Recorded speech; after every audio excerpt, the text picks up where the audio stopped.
স্বচ্ছতা ও জবাবদিহিতার অভাবে দেশে সংস্কার বিরোধী জোট গড়ে উঠেছে, এমন মন্তব্য করে সংস্কার অব্যাহত রাখতে নির্বাচনকে সুযোগ হিসেবে দেখার আহ্বান অর্থনীতিবিদ ডক্টর দেবপ্রিয় ভট্টাচার্যের।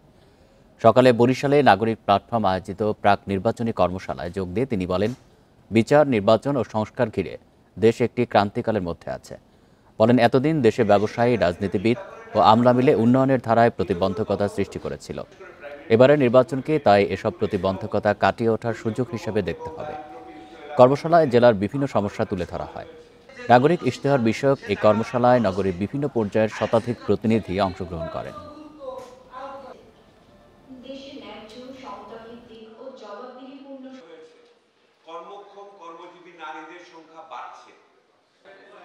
সংস্কারের ধারাকে আমরা অব্যাহত রাখতে চাই এবং সেই অব্যাহত রাখার একটা অন্যতম উপাদান হচ্ছে এই নির্বাচনে যেই দলগুলো যেই ইশতেহার দিবে সেই ইশতেহারে আমাদের কথাগুলোকে প্রতিফলন করতে হবে।